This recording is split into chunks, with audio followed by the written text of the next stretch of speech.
gentlemen, my name is Jeff Crane. We are at the Bid Angels Tokenize event in Las Vegas 2025. We are literally in the Mike Tyson mansion where tigers roamed. And I'm sitting here with a good friend of mine, Kurt Walker, who is a pillar of the community and a friend and a nice guy. And bro, it's good to see you, bro. Absolutely. Welcome Dude, to Vegas. This is great. Welcome to my hood, and then we're going to be up in Salt Lake, our new event center. I can't wait to be there. Absolutely. So when I walked in, you were sitting down and you were talking something about Latin America and Mexico and stuff like that. What are you up to? Yeah, so two things. So first of all, as a founder and as someone that is really obsessed with helping founders to rig the game for their success, which we do three ways at Fusion 42. First is, how do we help founders build a market-ready business that the market actually wants to buy what you're building? Number two is, how do we help you to be fundraising fluent? Do you know where the capital is hiding out? Do you understand how to stack it, how to sequence it? What's the game behind fundraising? And then third is AI acceleration. Outside of that, though, I'm in charge for Fusion 42 as one of the co-founders of North and South America, and say Latin America, right? Sure. And then my co-founders are based in Dubai, and they're in charge of MENA and Africa and Europe. So as a founder, I'm excited about working with the Latin American founders. I think emerging markets, there's only one direction they can go, which is up. So I'm very excited about it. As an American, I'm extremely excited to see us working.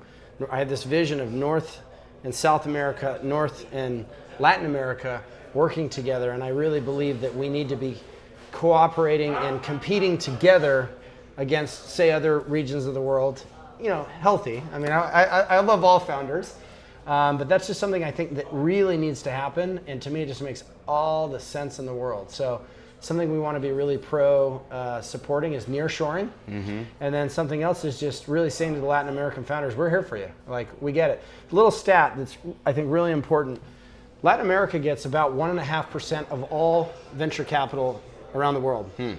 That's a tiny amount for 660 million people, right? India, who I also love, they get 12%, 11.5%. Love the Indians, highly innovative, and I'm going to say something anecdotal though. Like, how is it that little old Latin America, that has half the population, is producing 2 to 3 times more exits for the 1.5% that it gets than India? Why is that? And I'm just going to say, this is the world according to Kurt. I think the Indians are more innovative when it comes to engineering, building things. Like they're great designers in that way. I think that the Latin Americans know how to sell. Yeah, they do. And I think that when you're building a startup, you're selling to get clients and customers.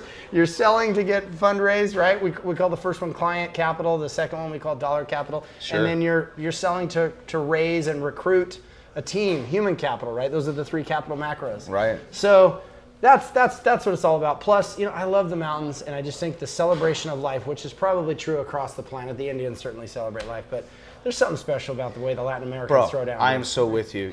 Growing up in Whittier, which East LA. That's where my dad's from. Whittier? Yeah. Really? Yeah. No way. Yeah. What high school did he go to? I don't remember. I went to California High. He might have went to Whittier. Okay. And that's where Back to the Future is. And then I lived in Brazil for a couple of years, right? As like a missionary. And dude, there's something in the water and in the blood. It is, yeah. They're just, and the work ethic. Yeah. Let's just be honest. Sometimes we're afraid to talk about the real things. I have no problem being honest. Like, my family has a long history of, if my dad was ever going to build a project, build a new company, he would look for Latin American immigrants. Yeah. Because, man, they just would hustle. Honest. They were honest. Hardworking, family people. Yep. How about this? Correct me if I'm wrong. For me, it's everything. It's everything. You see it even in the way that the businesses are structured. They don't actually go out to public capital. They often don't do IPOs. They stay. And there's pros and cons to that, right? Yeah. It ends up being less liquidity sometimes that's available for the founders that are in Latin America. But it also shows the level of the trust game, right? Because capital moves at the speed of trust. So as I kind of explained, there's actually another culture that moves more slowly than the Latin Americans when it comes to building trust, and that's the Middle East. They're the slowest of all. Yeah. Like Dubai, Abu Dhabi, all these places, like these people that want to hit and run these regions, and it's not going to work. And in Latin America in particular, though, it is really is about the trust. You're right. And we call it maybe the speed of trust. And I remember years ago when I first met a friend of ours, a mutual friend, Brock Pierce, it was like maybe 2018. And When I went to Puerto Rico, it was like on a one-way trip, and he took us on a tour of Old San Juan. And I'll never forget one thing he said that was so important. He said, Jeff, partner with the locals. How important is it for us, people from the United States of America, to go in and to not push everybody around and be a bully and just kind of partner and support? What's your opinion on that? So this is what I'm looking for. I'll just say it out loud. I spoke into it this morning. I want to create a foundation in Latin America to help youngsters become financially fluent, understand transformation, entrepreneurship. So I will do that.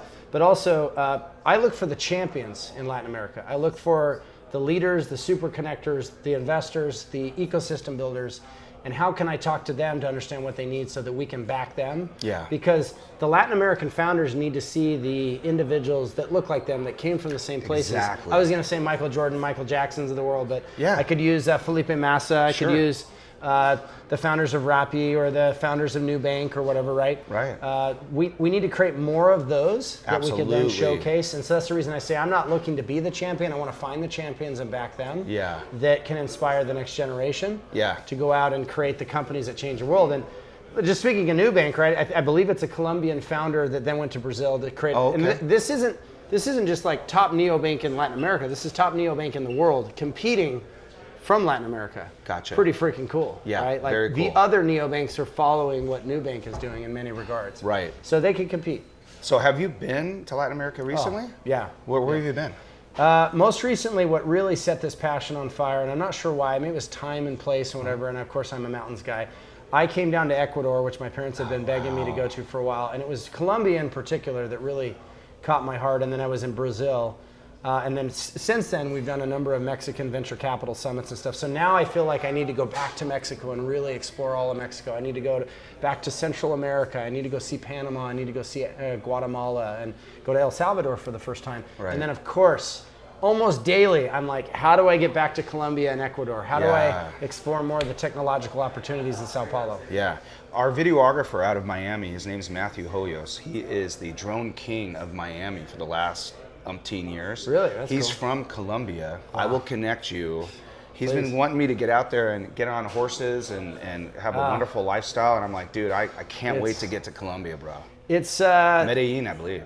Medellin's got San Diego weather at 5,500 feet, the land of eternal spring. It's in a valley. It's gorgeous. There's not much to not Dude, that's like. a great commercial. We should put you on like a Colombian commercial, and bro. if you go to Guatapé, which is 2 hours outside, still in Antioquia, they've got a big rock that you climb to the top. It's 800, 900 feet above, and it just lakes every direction around, and it is just crazy how So you freaking speak the pretty. language, yeah? Hablo español un poquito, poco, poco. So you know what? I'm gonna tell you something, ladies and gentlemen. I've known you for a few years now, and there's ladies watching, so I'm not gonna Zero say. portugués.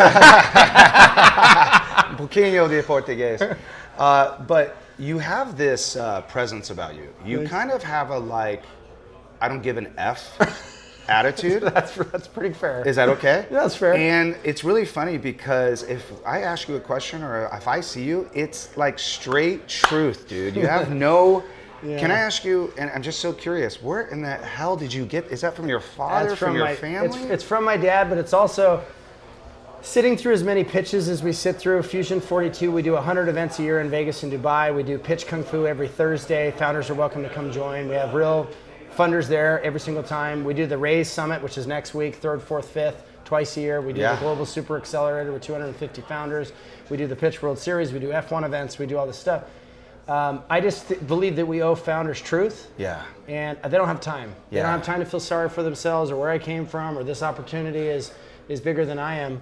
They have to operate a certain way. And so I appreciate being held up and called up into my greatness by my friends. We have a high level of accountability and standard.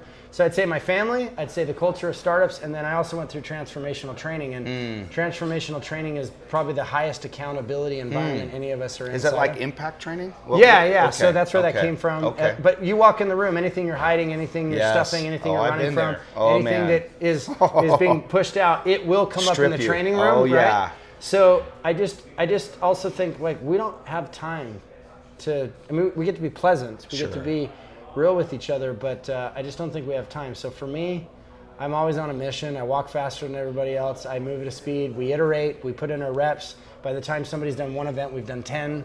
And so that's just, I think startup culture suits me pretty well. You know what's Even funny? though I also love private equity, of course. You know what's funny, and to the personal side again, because I think it's so important, is, you know, I'm a master of nonverbal communication, and it's funny, I can see people and I always look in their eyes, and you have this look where it's like, in the Mormon church, they have these things called stake presidents, and they'll look right through you. They're like religious kind of people. You have this eyes where you can look through people, dude. Yeah. You've always been that person. I Every time appreciate I see you, I'm like, there's Kurt. There's no BS in that look, bro. So, you know, when I went through training in 2017, I just realized, what's the point of relationships where there's no vulnerability, authenticity, and connectivity, where you know that if you need these people, they're there for you? Yeah. I just don't have a need for shallow relationships. I also will meet people and they're spilling their guts to me immediately, whether it's they're telling me their financials because they want a loan or they want an investment, or whether it's just because I just really appreciate depth and understanding what people are about. So I love to know, what is your purpose? Yeah. What are you on mission for? That's right. What are you moving towards? What are you committed to, right? Yeah. Because there's a difference between I'm interested in doing something and here's what I'm truly committed to. Right. So those kinds of things I'm just intense, man. I love it. No, you're friendly intense, dude. Like, because you use the word intense. Now listen, we have about 30, 45 seconds, and I'm gonna pick something out of the air. Sure. And I know it's trite, but it's so important, and every investor has always gone through this. Could you look into the camera and just give some maybe tiny tips on how important or not important a deck is? Can you just... It's not important. Okay. It's the result of the homework that you must do. Talk to 100, talk to 1,000 client customers, figure out your problem fit before you build a product. It's problem fit, then potential solution, which is maybe minimum viable experiment like Figma, like Google Doc. Before you build something, make sure you know what the clients and customers. I can always tell when a founder's pitching and they haven't done their GTM, right?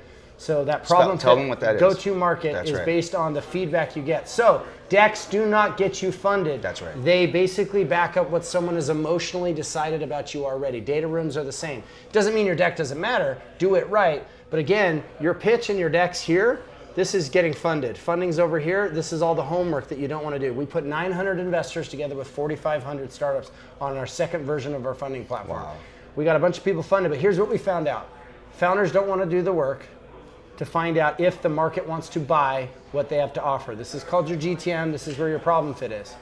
You have to figure that out. The second part is fundraising fluency, which is the 20%. Do you know where the capital is hiding out? What is capital stack? What is capital sequence? How do you talk to capital? How do you do capital discovery? Do you understand what the capital macros are, capital types are, and what the capital categories are? Most founders, almost no founders, can break that down for me. But if you build a market-ready business, you will have capital come after you. It'll be attracted to you.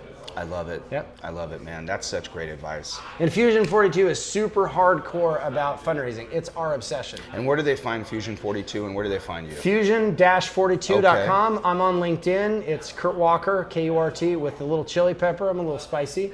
And then last but not least, I'm on Twitter at K-U-R-T Walker. And there we go. And we talk about capital all day long. But we want founders to realize the second piece is, when we did put all those investors together, founders want to skip market readiness, and funders don't want to do the work for you. Yeah. They're not going to help you to do it. They're looking at 1,000 deals in a year. Right. So be the one that stands out because you're market ready. Yeah. One last thing I'll just share. Sure. We did 50 interviews for the last Raise Summit with the best fundraisers on earth. And it was unbelievable how often founders would never ask for feedback about themselves. Not about their business, not about if the business is worthy or whatever, but about themselves. And the founder is the X factor. The founder is what creates the ideas that become the vision that gets birthed into reality. And so if founders are not asking themselves, who do I get to be and who do I get to become? That's what doesn't get talked about often enough. Totally true. I always say people invest in the jockey. You know, if you have a really good jockey and you have a fairly good horse, you're going to have a good race. So I like to make an addition to that. Please do. The jockey, the horse, and then the race. Yeah. The race is the market. Yeah. Are you in the right market with the right vehicle with the right founder? That's right. That's right. Oh, that's huge. Absolutely. Yeah. Kurt, it's always a pleasure to see you. Thank you so much. Ladies and gentlemen, thank you for being with us today, and we'll see you next time.